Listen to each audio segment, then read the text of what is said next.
Similar question was asked by Parishad Maharaj to Sukhdev Goswami, and they'll quote that conversation. So when Sukhdev Goswami began to answer the question, at that point of time, he said, yes. Similar question was asked by Brahmaji to Lord Vishnu himself.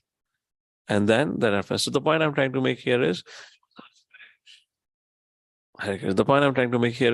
if you see in Vedic culture, it is always about repeating. Yesterday, I believe we read now very beautiful purport from the 8th chapter. No, sorry, not yesterday. That was a day before yesterday on the forum. If I can just quickly bring it to your notice. Please go to text number 25th or 8th chapter. Fantastic, fantastic purport. 8th chapter, verse number 25. Purport. O great sage, you're as good as Brahma, the original living being. Others follow custom only, as followed by the previous philosophical speculator.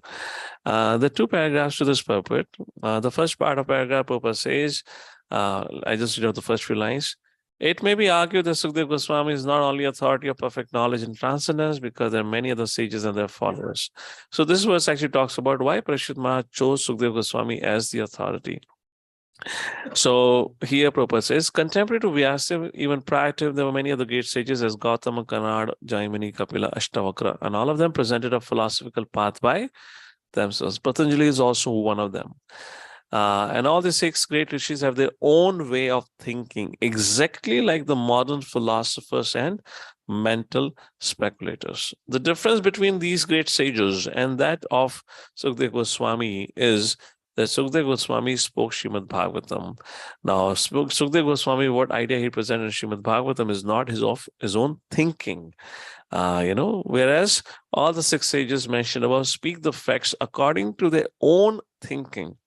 Sukhdev Goswami presented the knowledge which comes directly from the Supreme Lord. That is a point Prabhupada mentions here, parampara. And then at the end of the purport, I really love this. Somebody recently was asking me about our kind of a Sadhguruji, our Shishi Ravi Shankarji, etc., many other great personalities. Sometimes they speak a little contradictory. Sadhguruji often speaks contradictory. Not sometimes. Ravi Shankarji, he doesn't speak much, but in the given time when he speaks, there is some contradiction happens, like that.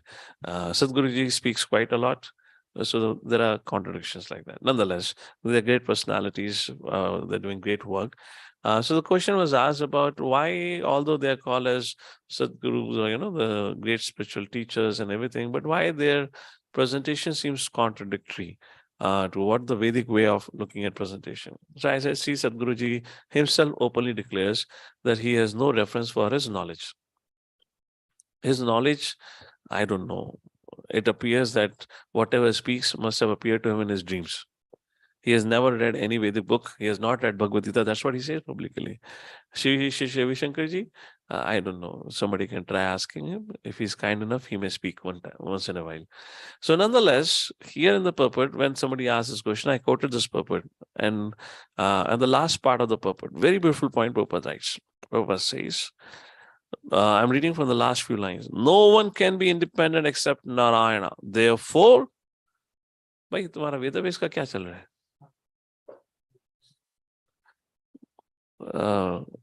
No one can be independent except Narayana. We are reading from second Canto, 8th chapter, verse 25. How much time do you need to show it? Otherwise, I'll ask Madan Sundar. It's taking too much time now. So, no one can be independent except Narayana. Therefore, no one's knowledge can be perfect. For everyone's knowledge is dependent on the flickering mind. And this I really love. Mind is material, and this knowledge presented by material speculators is never transcendental and can never become perfect. Mundane philosophers, being imperfect in themselves, disagree with other philosophers because the mundane philosopher is not a philosopher at all unless he presents his own theory. Intelligent persons like Maharaj Parikshit do not recognize such mental speculators, however great they may be. Hare Krishna. Please give rights to Madam Medavani. You guys are joking around. You're wasting time here. Madam Medavani, you go ahead and start sharing the screen now. Mundane philosophers, being imperfect in themselves, disagree with other philosophers because the mundane philosopher is not a philosopher at all unless he presents his own theory. Intelligent persons like Maharaj Parishad do not recognize such mental speculators, however great they may be, but hear from authorities like Sukdev Goswami, who is not different from the Supreme Personality Godhead by the Parampara system, as especially stressed in the Bhagavad Gita. Very clear here. There's no ambiguity in it. So, except for Lord Narayan, there is no spiritual authority. There's nobody else. Prabhu says no one's knowledge can be perfect except for Lord Narayan. For everyone's knowledge depend on the flickering mind. And what is mind? Mind is material. This knowledge presented by mental speculator can never be transcendental. So this was the discussion so far. And now we come to the 9th chapter. 9th chapter has 46 verses. And in the first 3 verses of the 9th chapter, Sukdev Goswami begins to answer the question asked by Parishad Maharaj about how Jiva is having a material body, or how does he get different material body. That will be answered. And then from text number 4 to 8, Sukdev Goswami sets the scene for the conversation that happened between Brahma and Vishnu. So all of us know that how the Srimad Bhagavatam begins with Om Namo Bhagavate Vasudevaya Janmadhyasya Yathanvayat Itras Charteshu Vigneswarat Tene Brahma Hridaya Adi Kavya. Right? Brahmaji said, this is how the conversation begins, or Srimad Bhagavatam begins. The knowledge was revealed in the heart of Brahmaji. This chapter actually addresses that point. Prior to that, Brahmaji himself spoke in one of the previous chapter that, Lord Vishnu instructed me. I was instructed this way by Lord Vishnu. Now, Narada, I have repeated the same thing to you. Narada, you go and preach. That was chapter number 7. So here now, Sukdev Goswami would quote the conversation that happened between Brahmaji and Vishnu. Before beginning the conversation, Sukdev Goswami explains the scene. What was the situation in which Vishnuji appeared to Brahmaji? So that is described from text number 4 to 8. And then 9 to 18 verses is what our focus for today, where Brahma, being pleased by Brahmaji's penance and austerity, Lord Vishnu gave him darshan. And when Lord Vishnu gave him darshan, didn't only give his darshan, but he gave him darshan of the whole Vaikuntha. So 9th verse to the 18th verse, we're going to read most of the purpose here, where what Brahmaji saw is being described, what is spiritual world. And then 19 to 25 talks about where Lord Vishnu said, Brahma, I am pleased, ask for benedictions. And then Brahmaji speaks, and he, as a part of benediction, he asks 4 questions. And then 26 onwards, not 26, 31 verse onwards, Lord Vishnu gives an answer. So these 4 questions which are asked by Brahmaji are also the similar question which are asked by Parishad Sukdev Goswami. Therefore, Sukdev Goswami quotes his conversation, and the answers given by Lord Vishnu for these 4 questions is what forms Chatur Shloki of Srimad Bhagavatam, which comes from verse number 31 onwards. We have Chatur Shloki of Bhagavad Gita. Who knows what is a Chatur Shloki of Bhagavad Gita? Which chapter? 12? Chapter number 13? 10, Prabhuji. 14? Chapter number 10. 15? Which chapter? Chapter number कौन 10. से chapter में चतुर श्लोकी भगवद गीता आता है?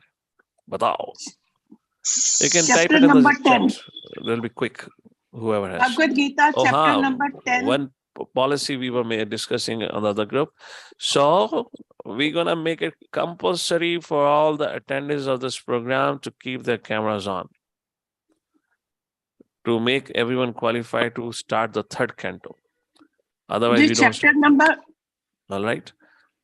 So we know that all of you are in a proper situation attending this program, not cooking in the kitchen, not driving your car. That is not how you hear Bhagavatam. Okay? So kindly consider this as a compulsory activity that you should do. Prabhuji? This is announcement. Next time we'll enforce it. Policy. Okay. So it is chapter number 10, verses 8 to 11. 8, 9, 10, 11. Yes, 4 verses. All right. So that's a little introduction to this. So 31 onwards to 46 verse, we'll spend our time next session. Now, today we'll try to cover the first 30 verses. Okay. Shri Shukavacha Atmamayamrate Rajan Parasyanubhavatmanaha Nagatitartha Sambandha Swapna Drashto Evanjasaha. Please use the translation. Sri Shukadeva Goswami said, O king, unless one is influenced by the energy of Supreme Personality of Godhead, there is no meaning to the relationship of the pure soul in pure consciousness with the material body. That relationship is just like a dreamer seeing his own body working. In other words, the relationship of the jiva with the body is unreal. And it is only due to the Lord's Maya. It is like a dreamer seeing his dream body. So the relationship between a living entity and his body actually does not exist. And it makes a perfect sense. Just like when you go to sleep in the night and when you have eaten heavy food, a lot of food. Prabhupada mentions one of the purposes, Bhagavad Gita, when you eat a lot or heavy food in the night, then you get a lot of dreams. So anyways, when you get dream, then you see yourself acquiring different kind of bodies. And when you wake up in the morning, that doesn't make any sense. So which means the dream, what you saw is unreal. Similarly, from the extended version of our life in this creation, the life that you and I have today, and the vehicle in which we all are sitting, in our next life would be like a dream. It just never happened. Just imagine what happened to the past life. You don't remember anything. Therefore, the sages call the current life also like a dream. Again, let me put it this way. Now, when you wake up in the morning, you may have very faint memory of what you saw in a dream. Yes? Maybe very rarely you may remember a lot of details, but during the day, you will forget that also. Similarly, when you take another birth, you have a very faint memory of your past life.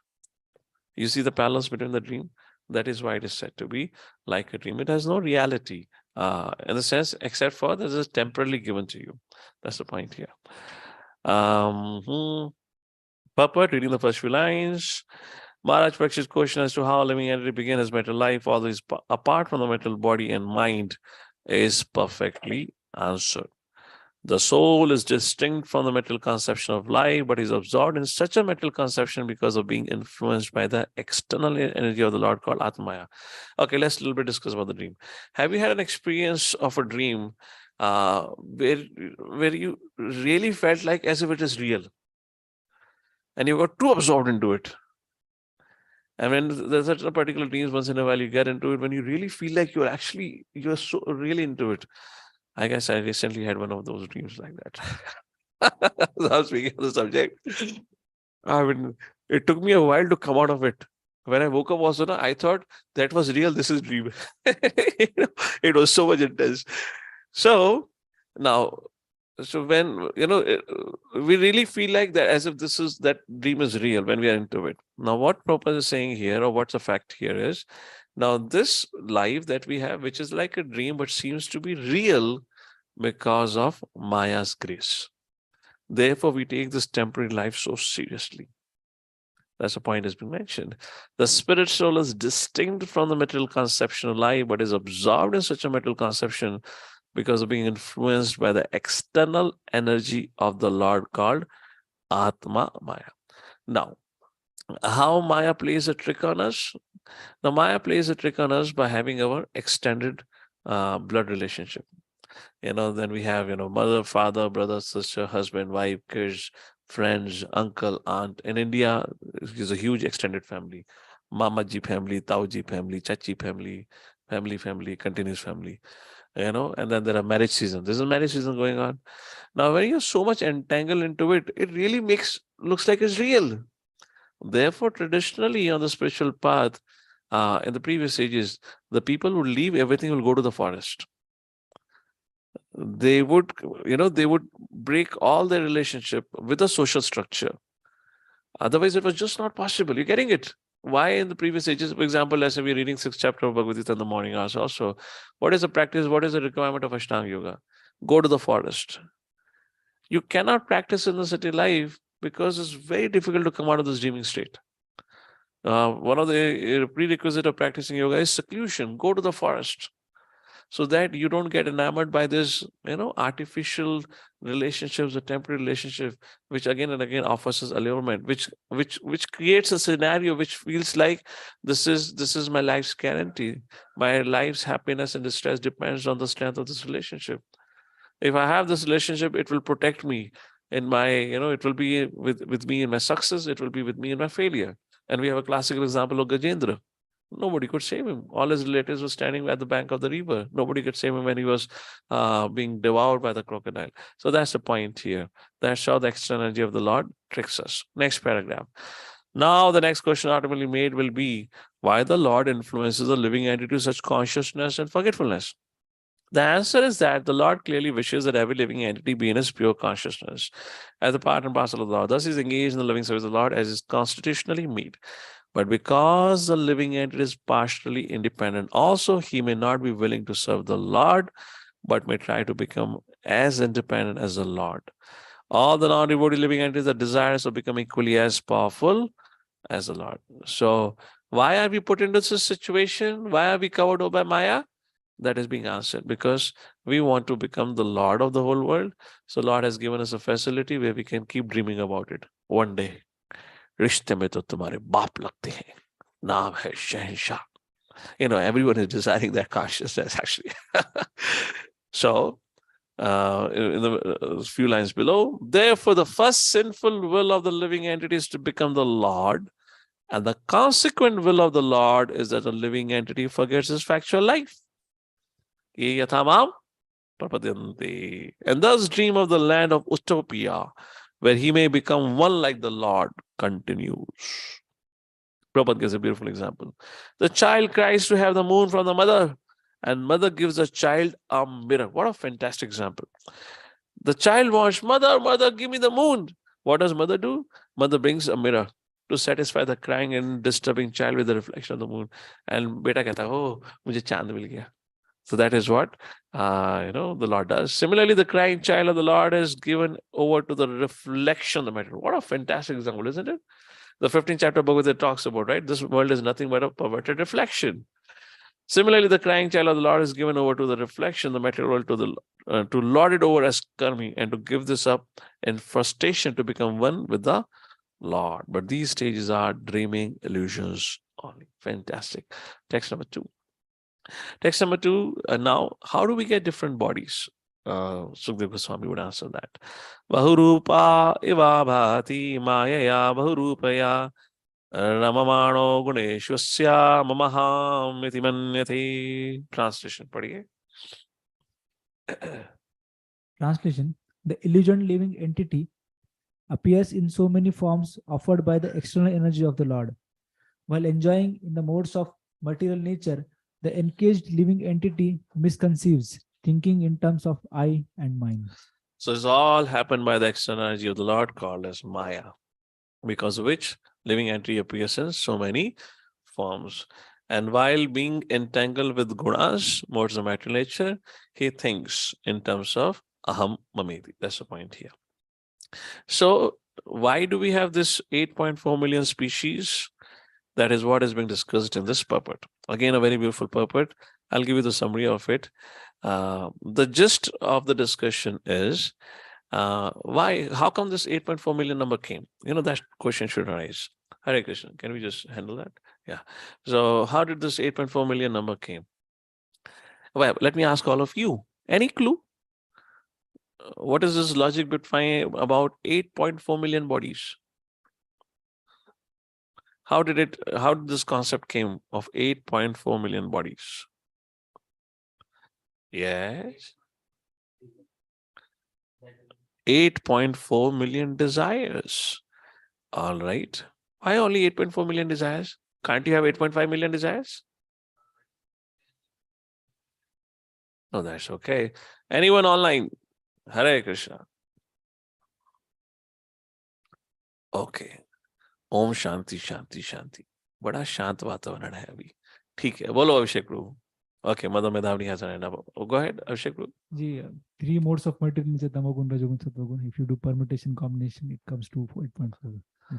But why 8.4 only? You can keep on multiplying, you can have more also, na? So permutation if you do.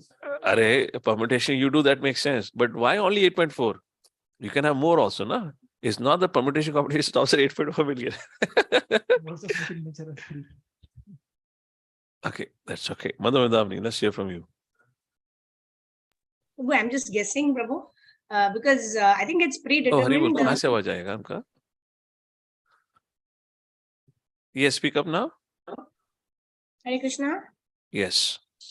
Yeah, so I'm just trying to guess, Prabhu. I don't know, but I'm just thinking like that verse talks about Jalajala Vilakshani. So it's predetermined that whatever be our desires, it will be like classified into one of these, like, if we like that, so many species of fishes or something like that. Okay, all right. Thank you. Hare Krishna. So, good answers. So, first thing, why 8.4? Or what is the logic behind this about this number?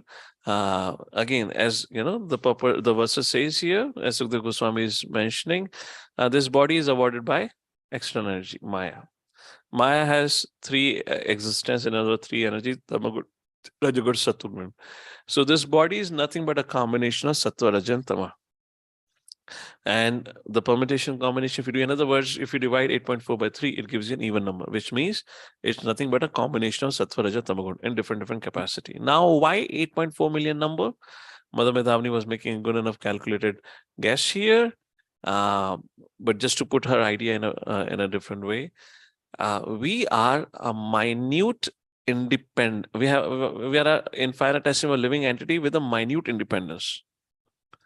And our independence is only in desire. And our desire that we desire also cannot exist outside the scope of what Lord offers us. You're getting it? So therefore, as Mother quoted the verse, so the system has been given to us. And within that system, we can desire as much as what times you want to desire. And how many times you can desire? Up to 8.4 million varieties. And to that much varieties, everybody has a particular way of enjoying.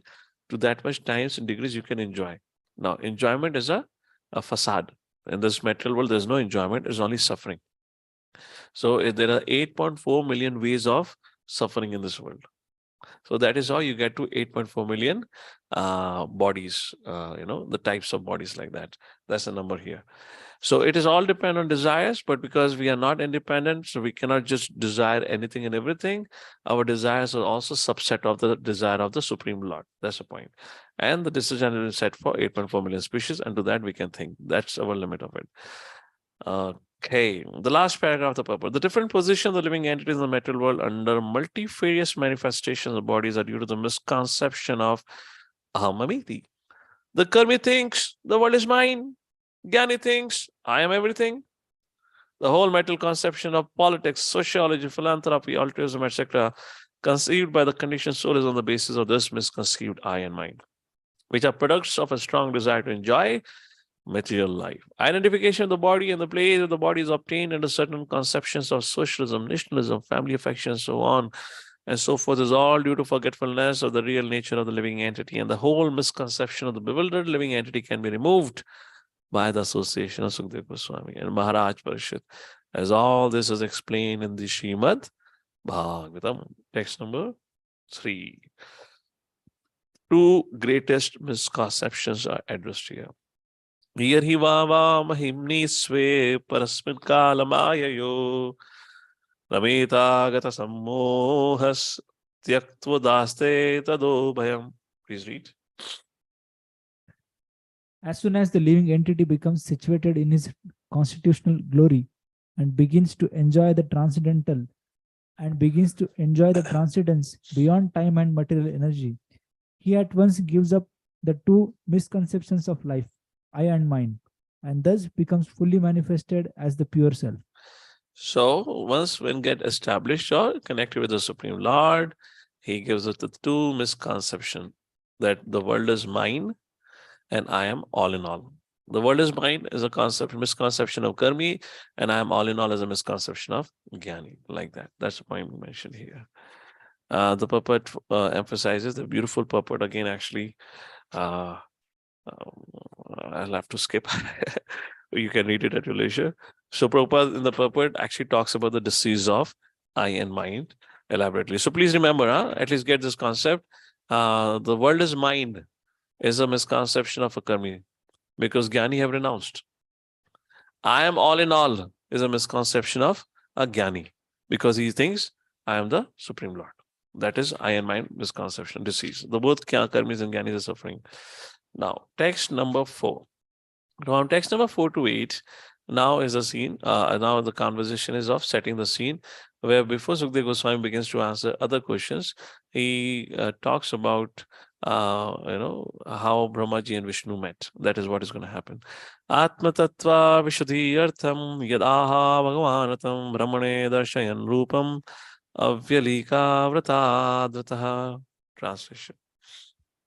O King, the personality of Godhead, being very much pleased with the Lord, with Lord Brahma, because of his non-deceptive penance in Bhakti Yoga, presented his eternal and transcendental form before Brahma, and that is the objective goal for purifying the conditioned soul. Yeah. So this particular question answers the question, or this particular verse answers the question about the difference between the Lord's body and that of Jiva. Here it said, the Lord presented his eternal and transcendental form. Whereas in the case of Jiva, the Jiva's body is manifested through Lord's external potency. So another question is being addressed here. Now text number 5. So here, what happened after Brahma's birth is being discussed here. Text number 5, translation, please read. Lord Brahma, the first spiritual master, supreme in the universe, could not trace out the source of his lotus seat. And while thinking of creating the material world, he could not understand the proper direction for such creative work, nor could he find out the process for such creation. Hare Krishna. We'll read about this in detail in the third canto of Srimad Bhagavatam, exactly what happened. So here, just briefly, has been discussed about. So what is the discussion happening here is, let me just see once again. Lord Brahma, the first spiritual masters, could not trace out. Okay. So I just want to verify one thing. So there are two things, just to help you understand this verse. I'll have to look into the commentaries once. So this incident which is being discussed here, he being bewildered, not understanding the cause of his birth, etc. It happens, of course, at the time of his appearance, and also happens every morning when he wakes up. When he wakes up every morning, Brahmaji, when he wakes up, then it's just like the whole world has been destroyed. There's the pralay that happens when Brahmaji goes to sleep. And how to understand that, we'll discuss at length the third canto, but just to give you a little understanding of it right now. It's very incredible the way things have been presented, and very logical to understand that way. See, Brahmaji's birth happens on Padma, lotus. And the planetary system are on the stem of the lotus. The quality of the lotus is such, the lotus rises up, or the lotus blooms during the daytime, and during the night time it curls down, right? Similarly, in the case of Brahma's, or in the case of this material creation, during the morning time of Brahma, the creation manifests again, and at the night of Brahma, the creation disappears. The creation does not mean the whole material creation, is is up to okay, I'm a little confused here. I don't want to give a wrong information, but I'll just verify. Up to Swargaloka is definitely destroyed. Not sure about the Tapalok, Janalok, Satyalok, Mahalok, like that. I'll have to verify if that also goes annihilated at the end of I believe that is also annihilated at the end of Brahma's night. Anyways, so when Brahmaji wakes up in the morning, he sees destruction all around, and he has completely forgotten about what has happened. So same thing happens at that time also. So if this is happening at the time of birth, or that is at the time of the morning, that will verify. But that's the point here. We'll read about the similar situation in the third canto, when the discussion of today's day of Brahma will be discussed. Then when Brahma woke up, we are on the 51st year of Brahma's life. And in this particular day in which we are living today, when Brahmaji woke up, that day has been described in the third canto. So when he woke up, he was bewildered. He saw, he saw himself sitting upon a lotus, which was swirling in waves of ocean. There was water everywhere, and he could understand.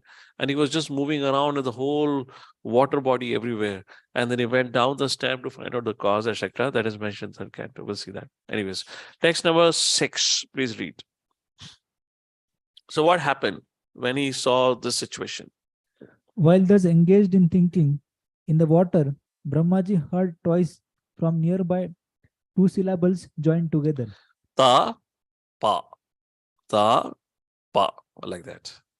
One of the syllables was taken from the 16th and the other from the last point is both joined together become the wealth of the renounced order of life. What a beautiful line.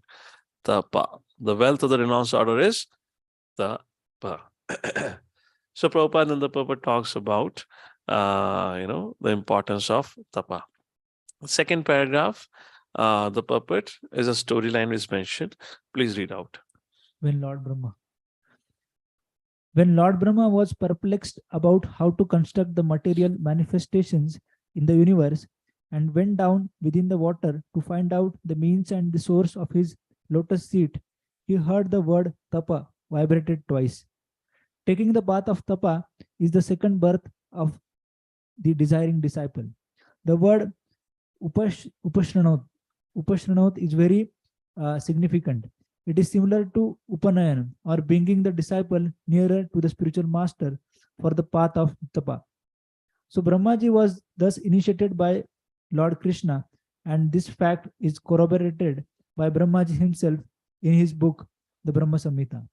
In the Brahma Samhita, Lord Brahma had sung in every verse, Govindam Adi Purusham Tamaham Bhajami.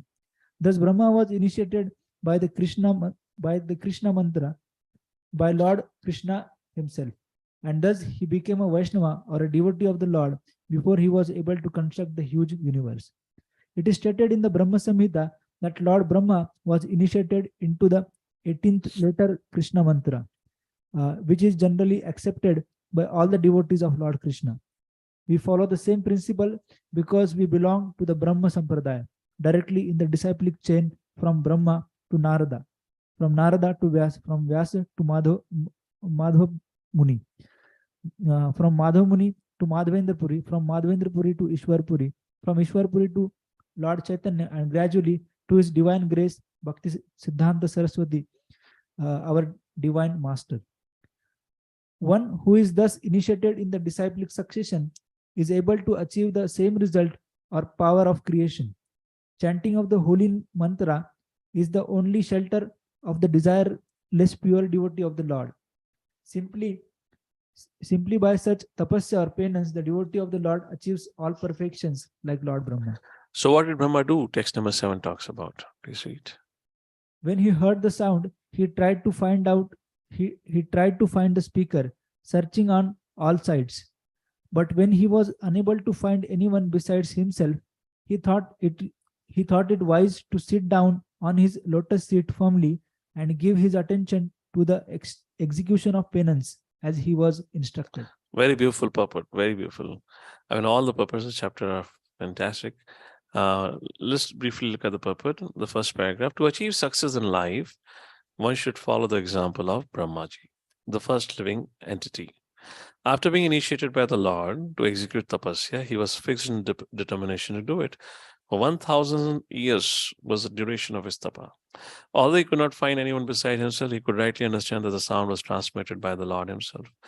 Brahma was the only living entity at that time because there was no other creation. None could be found there except himself. In the beginning of the first canto, first chapter, first verse, it has already been mentioned that Brahma was initiated by the Lord from within. The Lord is within every living entity, like that has been mentioned here. Okay. So last few lines of the purport. Therefore, the bona fide spiritual master who happens to meet the sincere devotee should be accepted as the most confidential, beloved representative of the Lord. If a person is posted under the guidance of such a bona fide spiritual master, it may be accepted without any doubt that the desiring person has achieved the grace of the Lord. So being in association of devotees means is already a mercy of the Lord. text number 8. Now what happens? He underwent penances, and then the result of it. Divyam sahasrabdam amoga darshano jita nilatma vijito bahindriya atapyata samakila lokatapanam tapastapiyam tapatam samahitaha. Translation.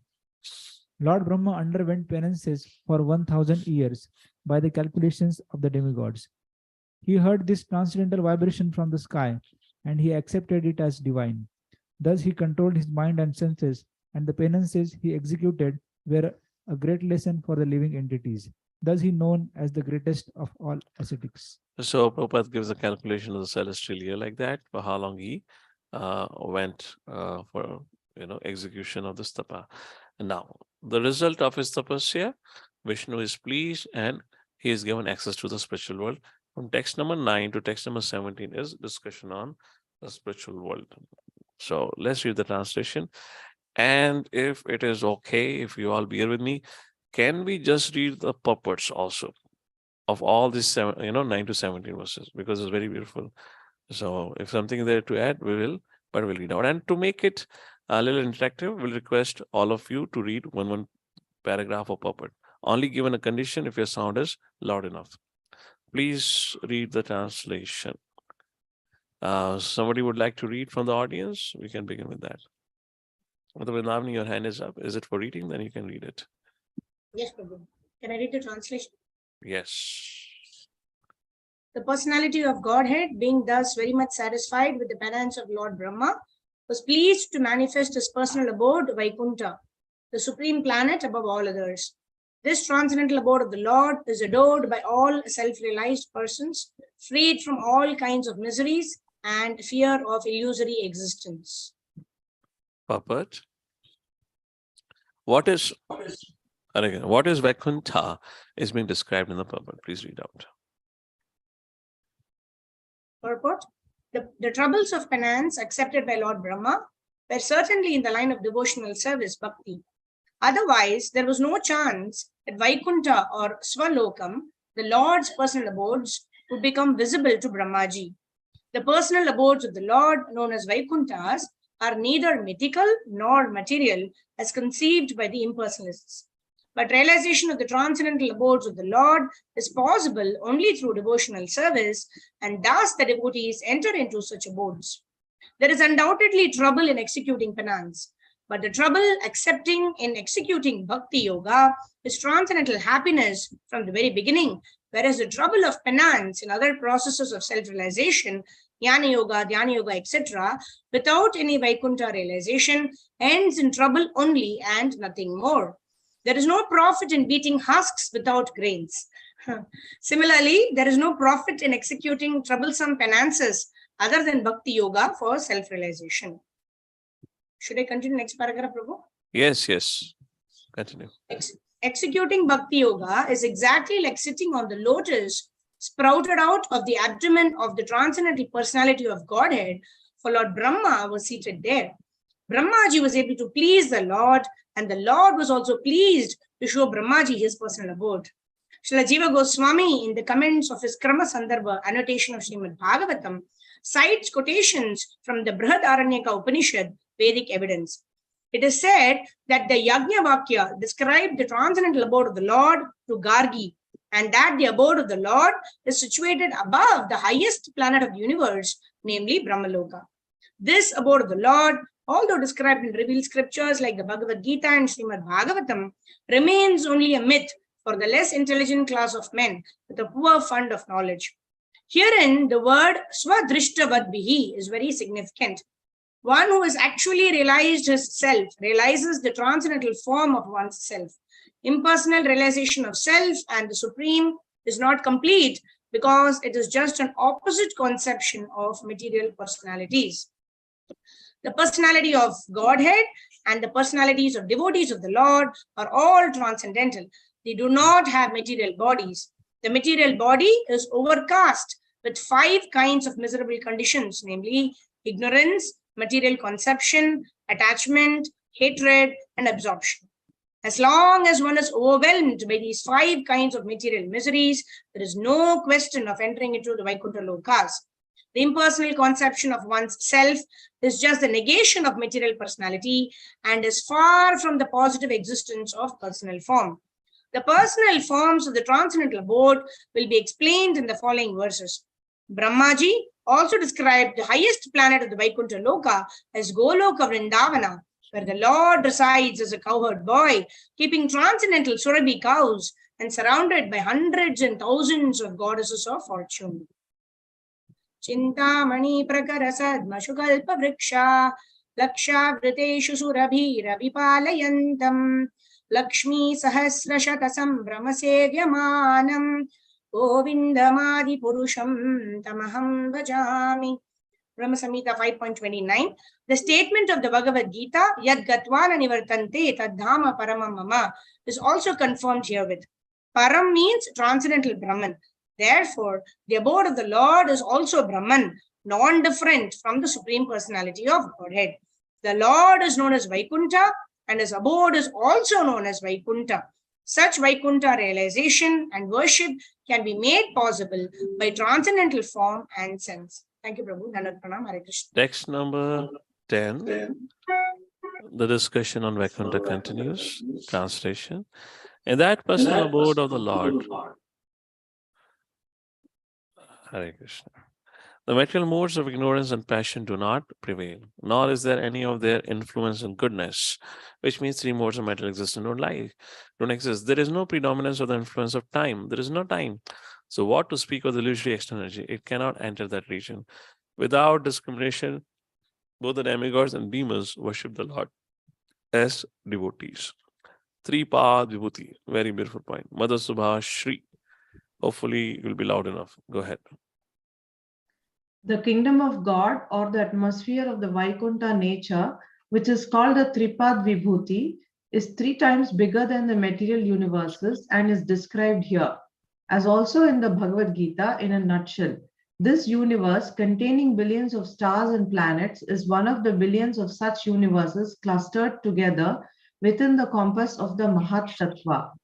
And all these millions and billions of universes combined together constitute only 1/4 of the magnitude of the whole creation of the Lord. There is the spiritual sky also. Beyond the sky are the spiritual planets under the names of Vaikuntha, and all of them constitute 3/4 of the entire creation of the Lord. God's creations are always innumerable. Even the leaves of a tree cannot be counted by a man, nor can the hairs on his head. However, foolish men are puffed up with the idea of becoming God himself, though unable to create a hair of their own bodies. Man may discover so many wonderful vehicles of journey, and even if he reaches the moon by his much advertised spacecraft, he cannot remain there. The sane man, therefore, without being puffed up as if he were the God of the universe, abides by the instructions of the Vedic literature. The easiest way to acquire knowledge is transcendence. So let us know through the authority of Srimad Bhagavatam of the nature and constitution of the transcendental world beyond the material sky. In that sky, the material qualities, especially the modes of ignorance and passion, are completely absent. The mode of ignorance influences a living entity to the habit of lust and hankering, and this means that in the Vaikuntha Lokas, the living entities are free from these 2 things. As confirmed in the Bhagavad Gita, in the Brahmabhuta stage of the life, as one becomes free from hankering and lamentation. Therefore, the conclusion is that the inhabitants of the Vaikuntha planets are all Brahmabhuta living entities, as distinguished from the mundane creatures who are all compact in hankering and lamentation. When one is not in the modes of ignorance and passion, one is supposed to be situated in the mode of goodness in the material world. Goodness in the material world also at times becomes contaminated by touches of the modes of passion and ignorance. In the Vaikuntha Loka, it is unalloyed goodness only. All right. Yeah, so in the next paragraph, I'll just give you a summary, we'll go ahead. The next paragraph talks about external energy and internal energy, which says both are Krishna's energies. The external energy, however, is not false. it is also real because it's being the energy of the Lord. And Bhagavad Gita, Lord Shri Krishna addressed this energy as Devi Prakriti Ashitaha. And not only that, Devi Esha Gunamamai. So Krishna says this is also a transcendental, this is a divine energy, but has a little rough job to do, as if you want to say like that way. Now, going to the next paragraph, Srila Jiva Goswami, the discussion on the subject matter of transcendental mode of goodness. Please read, as quoted by Srila Jiva Goswami. Hare Krishna. Yes. As quoted start. by Srila Jiva Goswami, we can know from the Narada Panchatantra that the transcendental world or Vaikuntha atmosphere is enriched with transcendental qualities. These transcendental qualities, as revealed through the devotional service of the Lord, are distinct from the mundane qualities of ignorance, passion, and goodness. Such qualities are not attainable by the non-devotee class of men. In the Padma Purana Uttarakhanda, it is stated that beyond the 1/4 part of God's creation is the 3/4 manifestation. The marginal line between the material manifestation and the spiritual manifestation is the Viraja river, and beyond the Viraja, which is a transcendental current flowing from the perspiration of the body of the Lord, there is a 3/4 manifestation of God's creation. This part is eternal, everlasting, without deterioration, and unlimited, and it contains the highest perfectional stage of living conditions. In the Sankhya Kaumadi, it is stated that unalloyed goodness or transcendence is just opposite to the material modes. All living entities, they are eternally associated without any break, and the Lord is the chief and prime entity. In the Agama Puranas also, the transcendental abode is described as follows. The associated members, they are free to go everywhere within the creation of the Lord, and there is no limit to such creation, particularly in the region of the 3/4 magnitude. Since the nature of that region is unlimited, there is no history of such association, nor is there end of it. The conclusion may be drawn that because of the complete absence of the mundane qualities of ignorance and passion, there is no question of creation nor of annihilation. In the material world,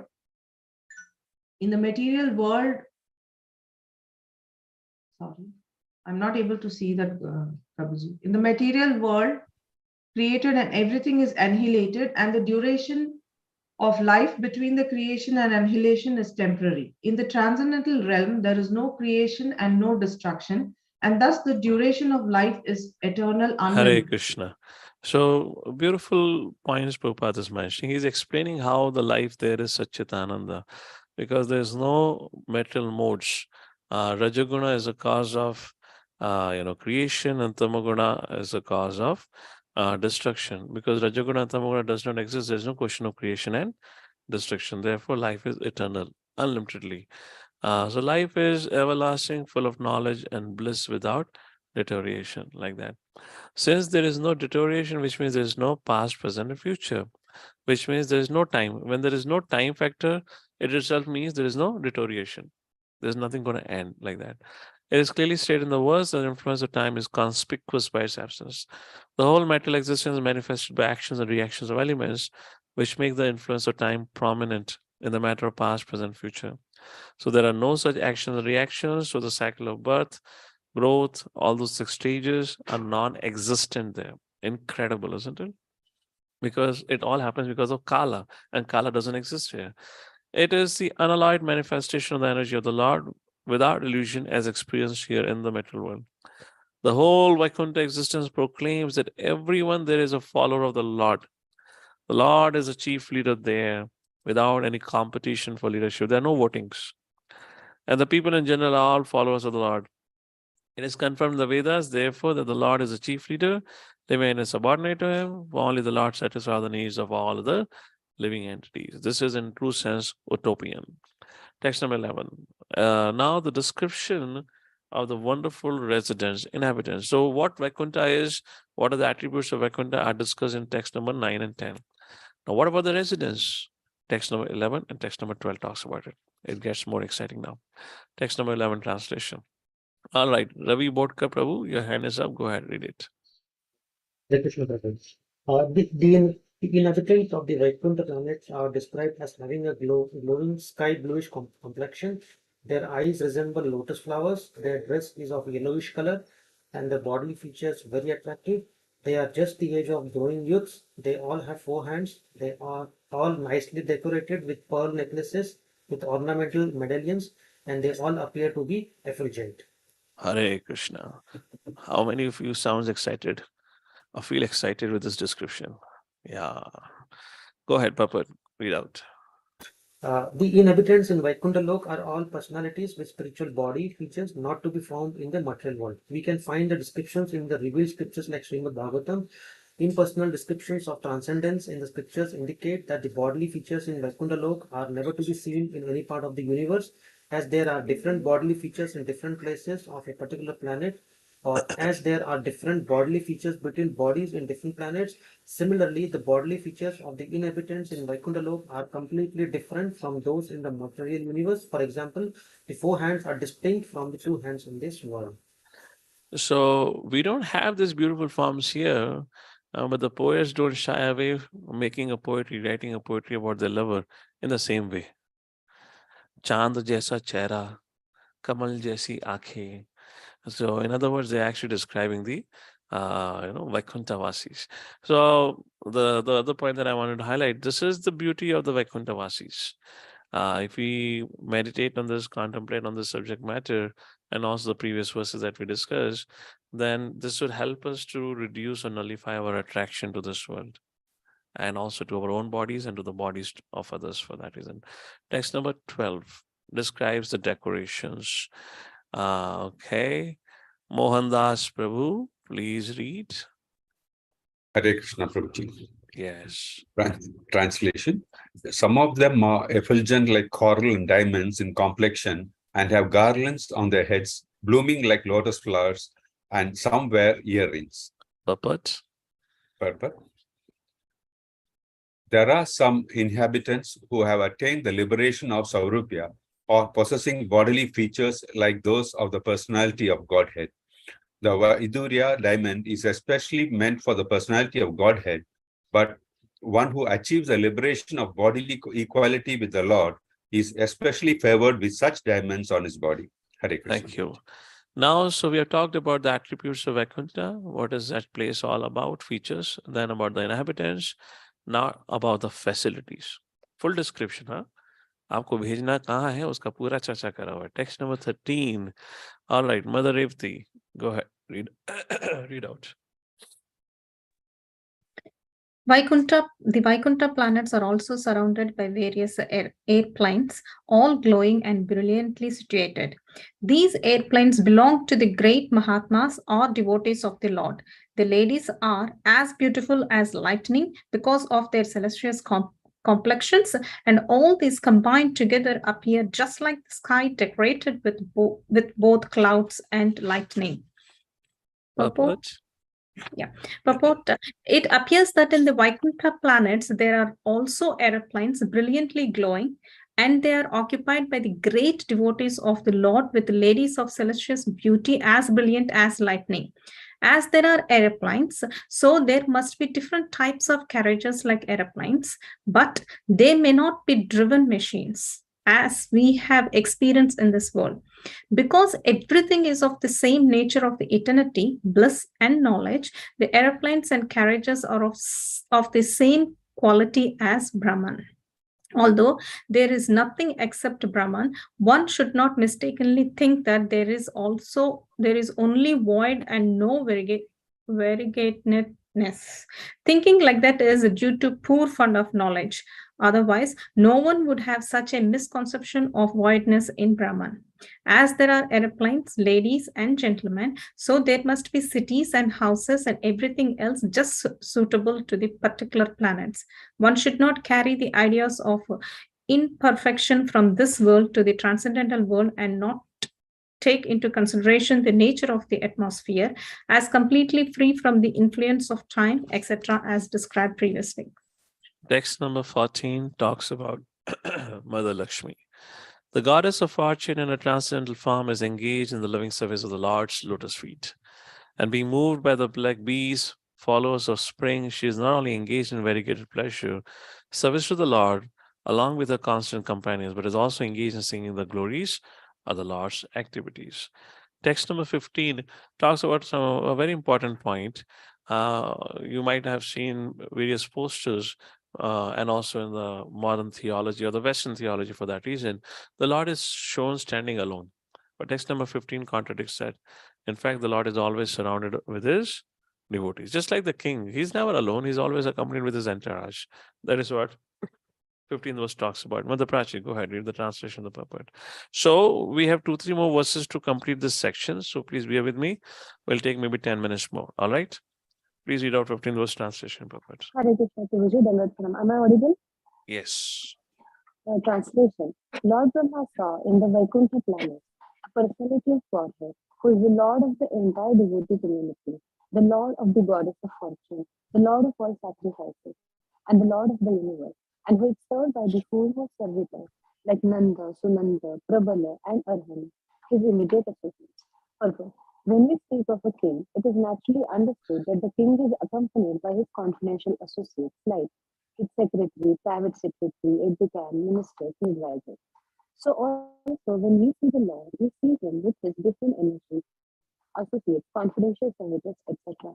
So the Supreme Lord, who is the leader of all living entities, the Lord of all devotees, the Lord of all opulences, the Lord of sacrifices, and the enjoyer of everything in his entire creation, is not only the Supreme Person, but also is always surrounded by his immediate associates, all engaged in the loving transcendental service to him. Hare Krishna. Text number 16 describes the beauty of the Lord. Mother Varsha, please read translation purport.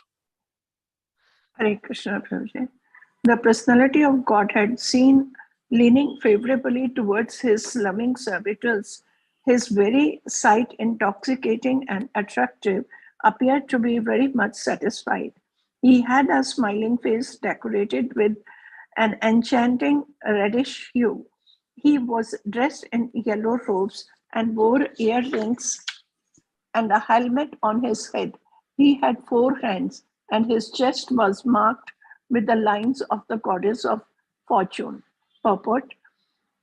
In the Padma Puran, Uttarakhand, there is a full description of Yugapita, or the particular place where the Lord is in audience to his eternal devotees. In that Yogapita, the personification of religion, knowledge, opulence, and renunciation are all seated at the lotus feet of the Lord. The 4 Vedas, namely Rik, Sam, Yajur, and Atharva, are present there personally at the advice of the Lord. The 16 energies headed by Chan are all present there. Chan and Kumud are the first 2 doorkeepers. At the middle door are the doorkeepers named Bhadra and Subhadra, and at the last door are Ajay and Vijay. We all are very familiar with our dear Jay and Vijay, right? Yes. बाकी तो नए होंगे पर जय विजय को तो बहुत प्रेम से जानते हैं. आगे. And there are other doorkeepers also named Kumud, Kumudaksh. All right, those are the names. Pandurik. So that's the point here. Thank you. Text number 17. Now, so here in this purport, Prabhupada mentioned the 16 energies. So what are the 16 energies? So 17th verse talks about the different energies which are serving the Supreme Personality of Godhead. Krishna Chandra Prabhu, your hand is up. Go ahead. The Lord was seated on his throne and was surrounded by different energies like the 4, the 16, the 5, and the 6 natural opulences, along with other insignificant energies of the temporary character. But he was the factual Supreme Lord, enjoying his own purpose. The Lord is naturally endowed with 6 opulences. Specifically, he is the richest, he is the most powerful, he is the most famous, he is the most beautiful, he is the greatest in knowledge, and he is the greatest renounce as well. And for his material creative energies, he is served by 4, namely the principles of Prakriti, Purusha, Mahatattva, and Ego. He is also served by the 16, namely the 5 elements, earth, water, air, fire, and sky, and the 5 perceptive senses organs, the eyes, ears, nose, tongue, and skin, and the 5 working sense organs, the hand, the leg, the stomach, the evacuation outlet, and the genitals, and the mind. The 5 includes the sense objects, namely form, taste, smell, sound, and touch. All these 25 items serve the Lord in the material creation, and all of them are personally present to serve the Lord. The insignificant opulences numbering 8, the Astasiddhis attained by the yogis for temporary overlordship, are also under his control. But he is naturally full with all such powers without any effort, and therefore he is the Supreme Lord. Hare Krishna. The next paragraph Prabhupada talks about how Lord is a Lord and no ordinary person can ever become a Lord. Nobody can acquire such prowess and opulences. Text number 18 concludes the discussion about description of the Vaikuntha inhabitants and the Lord. Text number 18, translation. Whose hand is up? Other Mother Sujata. Yes. Hare Krishna, Prabhuji. Yes. I put my hand. Translation. Lord Brahma, thus seeing the personality of Godhead in his fullness, was overwhelmed with joy within his heart. And thus, in full transcendental love and ecstasy, his eyes filled with tears of love. He thus bowed down before the Lord. That is the way of the highest perfection for the living being, Paramahamsa. Purport. Purport. If you have the books with all of you, you can write down. The purport is about secret of becoming successful. That's the main subject matter. Please read, Mother. In the beginning of the Srimad Bhagavatam, it is stated that this great literature is meant for the Paramahamsas. Paramo Nirma Saranam Satam. That is, the Srimad Bhagavatam is meant for persons completely free from malice. In the conditioned life, the malicious life begins from the top, namely bearing malice against the Supreme Personality of Godhead. The personality of Godhead is an established fact in all the revealed scriptures and in Bhagavad Gita. Sorry, something is coming here. Prabhuji, customize your yellow color. Okay. Yes. You can see. Go ahead. Yeah, now I can see. Yes, Prabhuji. Shall I repeat that? The Srimad Bhagavatam is meant for persons completely free from malice. In the conditioned life, the malicious life begins from the top, namely bearing malice against the Supreme Personality of Godhead. The personality of Godhead is an established fact in all the revealed scriptures. And in the Bhagavad Gita, the personal feature of the Supreme Lord is specially mentioned. Not able to see. Okay. So much so that the last portion of the great literature has emphatically stressed that one should surrender unto the personality of Godhead to be saved from the miseries of life. Unfortunately, persons with impious backgrounds do not believe in the personality of Godhead, and everyone wants to become God himself without any qualification. Hare Krishna. I just give the summary of this paragraph. We'll go to the next paragraph because it's a big purport. So here, that's a point is being mentioned about because there's malicious intent and nature, none of us can become a Paramahamsa. Who can become a Paramahamsa? The best of the devotees? Only those who are taken to the Bhakti Yoga. Why? Because you understand, Bhakti Yogi understands Krishna as the Supreme Personality of Godhead. And that is what is being talked about, that how Brahmaji took to this process of Bhakti Yoga in great seriousness, and therefore he could see the Vaikuntha Lokas. The next paragraph, Mother, you can read from there, following the footsteps of Lord Brahma.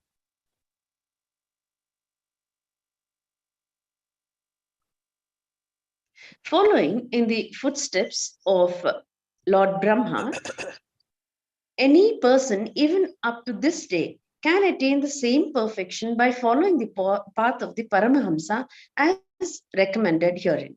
Lord Chaitanya also approved of this method of self-realization for men in this age.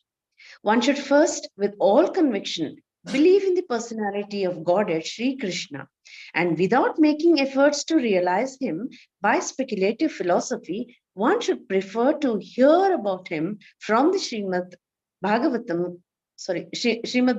Gita, and later from the text of the Srimad Bhagavatam. One should hear such discourses from a person, Bhagavatam, and not from the professional man or from the karmi, jnani, or yogi. That is the secret of learning the science. One does not need to be in the renounced order of life.